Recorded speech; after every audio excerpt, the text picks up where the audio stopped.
Start. ध्वनि का उपहार अभागे जिराफ को छोड़कर अन्य सभी प्राणियों को प्रकृति से मिला है, लेकिन मानव की रचनाशीलता खुलकर पृथ्वी ध्वनित होती है।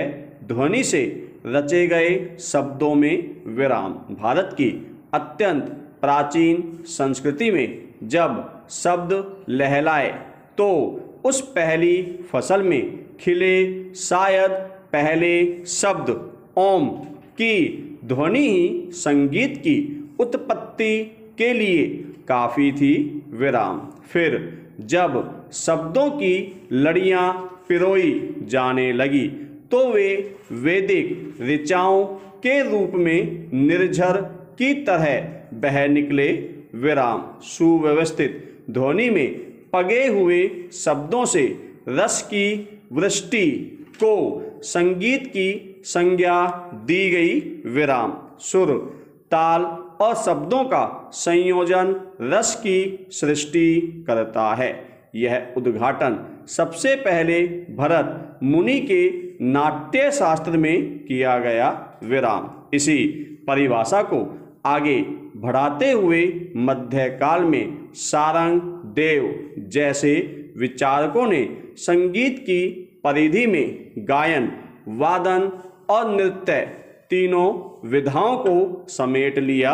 विराम। आधुनिक युग में भातखंडे और विष्णु दिगंबर पलुस्कर आदि महान संगीतकारों ने इन विधाओं में स्वर, ताल और लय तीनों की उपस्थिति को अनिवार्य बताते हुए गायन को प्राथमिक रूप में संगीत कहा। विराम। उन्होंने माना कि वादन जब गायन का अनुरूप एक संगनी की तरह करता है तो दोनों का सौंदर्य बढ़ाता है, और जब कदम से कदम मिलाकर चलता है तो गायन में जान डाल देता है। विराम। लेकिन यह सौंदर्य भी निष्प्राण रहेगा अगर दोनों के हृदय में ताल की धड़कन न हो। विराम। आज शब्द, सुर, ताल, लय चारों संगीत के आवश्यक तत्व माने जाते हैं, लेकिन विभिन्न शैलियों के संगीत में किसी में कोई तत्व ज़्यादा मुखर होता है तो किसी में कोई और। विराम। लोकप्रियता की सीढ़ी पर भी इन तत्वों का पायदान बदलता रहता है। विराम। पैरा। सन 1970 के दशक में जमैका, अफ्रीका और अमेरिका में अश्वेत गायकों ने एक ऐसी गायन शैली को लोकप्रिय बनाया जिसमें शब्दों के तेज प्रवाह को ड्रम जैसे ताल वाद्यों की जोरदार धड़कन पर चढ़ाकर ताल और लय को सुर के ऊपर हावी करा दिया जाता था। विराम। अभिजात शास्त्रीयता के मंच से संगीत को गली मोहल्लों में उतार लाने का यह अभिनव प्रयोग रैप संगीत के नाम से युवा पीढ़ी के दिलो दिमाग पर छड़ गया। विराम। लोक संगीत की मिठास से उस शैली का क्या नाता होता जिसकी उत्पत्ति की संत्रास से हुई थी।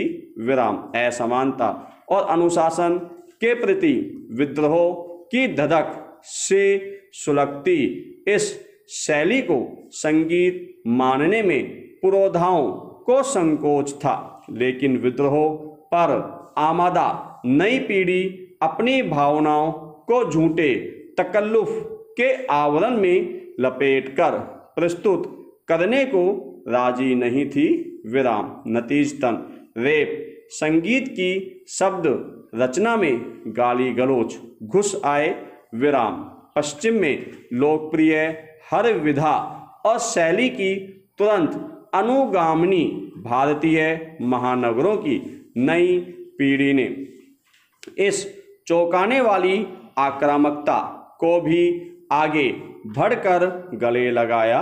विराम। इसीलिए 2019 की हिंदी फिल्म गल्ली बॉय में दो रैप गायकों की प्रतिद्वंदिता में बड़बोली और आत्मश्लाघा ही नहीं बल्कि प्रतिद्वंदी को दिए गए अपशब्दों का भी खुलकर स्वागत हुआ विराम। युवा श्रोताओं ने अपशब्दों और आक्रामक आरोपों से सजी इस रैप शैली का ऐसा स्वागत किया मानो भारतीय संगीत में इसने चांद सितारे जड़ दिए हों विराम पैरा।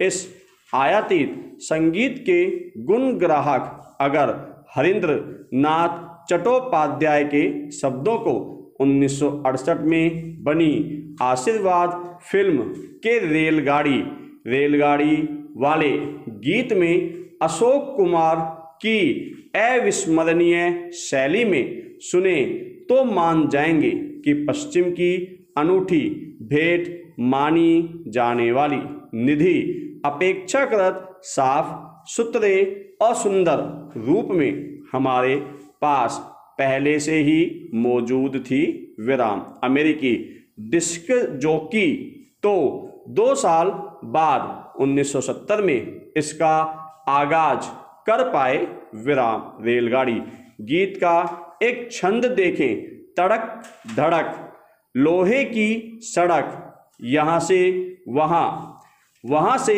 यहाँ, छुक छुक छुक छुक, कुएं के पीछे बाग बगीचे, धोबी का घाट, मंगल की हाट, गांव का मेला, भीड़ का रेला, टूटी दीवार, टट्टू सवार, छुक छुक छुक छुक विराम।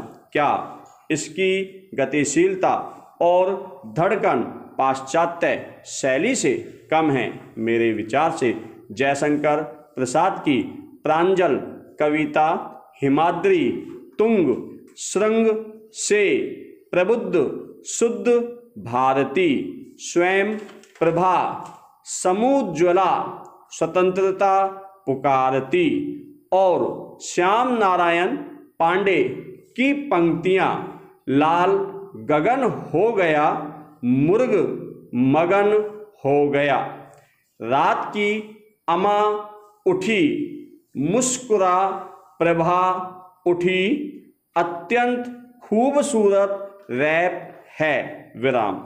इनसे भी आगे हैं युगों पहले पंचचामर छंद में रचे गए वे 108 पद जो भगवान शिव के परम आराधक रावण के शिव तांडव स्तोत्र के नाम से जाने जाते हैं विराम। 4 चरणों में 8 बार लघु गुरु यानी आधा आधा का क्रम दोहराते हुए कोई रैप गायक पूरी स्फूर्ति के साथ गाए, जटावी गलज्वल प्रभा, तो रैप संगीत के नामी गिरामी गायक उसके सामने नतमस्तक हो जाएंगे विराम। अमेरिकी रैप गायक एक बार बोलकर दिखाएं तो मान जाएंगे कि रैप का आदि रचयिता रावण था और आदि गीत शिव तांडव स्तोत्र विराम। यों किसी व्यवस्था में नकार और स्वीकार परिस्थितियों पर निर्भर करता है विराम, लेकिन इन परिस्थितियों में उपजे स्वर और सुर से सजा संगीत किसी सीमा में नहीं बंधता और हर बार नए सफर में यह अपने स्वरूप में कुछ न कुछ जोड़ता चलता है विराम।